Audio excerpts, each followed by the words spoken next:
ce qu'eux, ils ont pu ressentir à l'époque. Pendant 25 ans, il a navigué sur tous les océans. Désormais, Raphaël Dinelli a choisi le ciel comme terrain de jeu. Cet ancien skipper a inventé un avion révolutionnaire qui vole grâce aux énergies propres. Nous l'avons suivi à La Roche-sur-Yon entre son atelier et la piste de décollage. 100 000 avions décollent chaque jour. Ils sont responsables à eux seuls de 3% des émissions de CO2. Portrait vraiment écolo. Michael Guilleux, Frédéric Mignard et Malcolm Girard.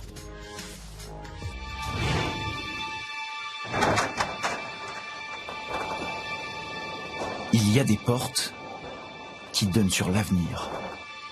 Allez, on se ressent sur la ligne.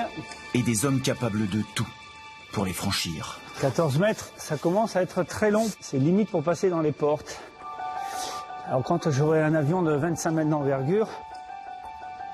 Raphaël Dinelli fait partie de ces rêveurs. Moi, quand je vais à Paris, je veux voir la Tour Eiffel. Ça fait plus de 100 ans que la Tour Eiffel existe. Je m'arrête partout, je regarde les rivets, je regarde tout. Je vois une fusée décoller. Je suis comme encore un gamin de 10 ans, quoi. Le genre prêt à tout risquer. On a fait des heures et des heures et des heures, des milliers d'heures au sol pour éviter d'avoir des pannes en l'air. Parce que c'est vrai qu'après une panne en l'air, c'est que le décrochage, le sol arrive très vite. Moteur. Un skipper un peu fou qui un jour lâche son bateau pour inventer un avion propre sans même savoir piloter. L'avion, non, j'ai démarré le projet, je ne savais pas piloter. Mon instructeur me disait, tu vois, une aile d'avion, ça se pilote comme une voile de bateau. Alors, ok, alors si c'est comme ça, c'est facile.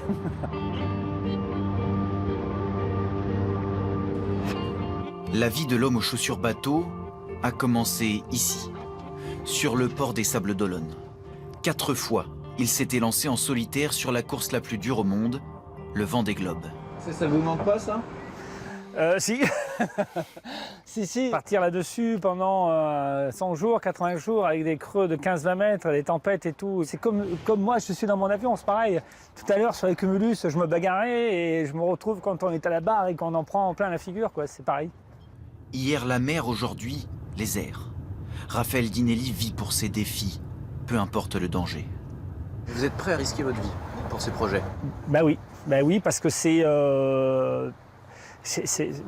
vraiment difficile à expliquer.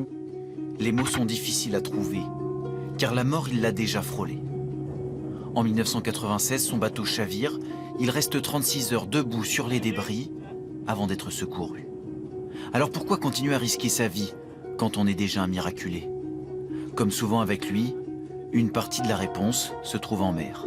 Quand on a vu au fur et à mesure que les icebergs se détachaient avec des détails aussi gros que le Stade de France, moi quand je me suis retrouvé la nuit un peu à la roulette russe, dire si j'ai un iceberg je suis mort, après quand je suis revenu j'ai dit maintenant ma vie, mon engagement c'est de faire de la recherche et de l'innovation pour essayer de réduire tout ça, c'est tout. Cet ingénieur passionné d'innovation voulait trouver une solution.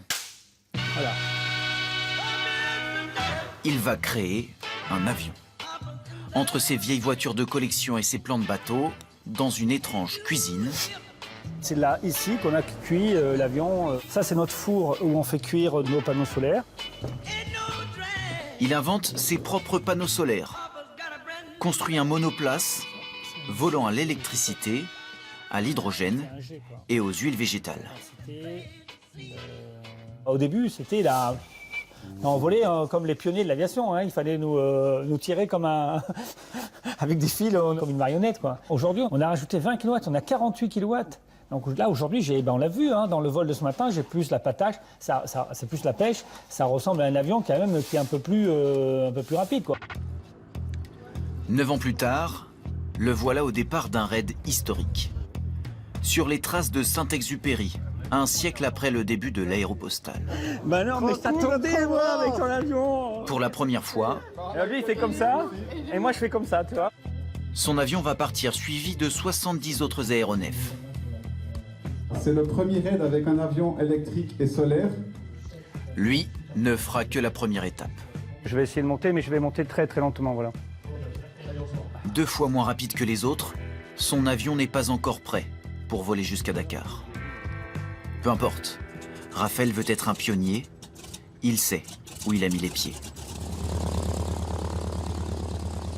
ceux qui ont fait ça à la même époque, ils étaient dans l'innovation comme moi aujourd'hui, voilà. Et je ressens exactement ce que eux ils ont pu ressentir à l'époque. Oui, il reste encore beaucoup de chemin. Et certainement de nombreuses galères avant de voir tous les avions voler comme le sien. Enfin, pas de quoi le faire reculer. Cette excitation, cette peur, et c'est ce mélange entre la peur, l'excitation, la nouveauté, et ça fait un cocktail. Moi je peux pas en passer, c'est comme si j'étais piqué avec ça, quoi, voilà. Mais je sais que ma vie elle est là. Bonsoir ma chère Evelyne. Est-ce que vous recommanderiez à Raphaël Dinelli de décoller demain avec son biplan à énergie solaire? Alors, sans problème, plein soleil demain pour justement pouvoir recharger cette énergie solaire sur l'avion.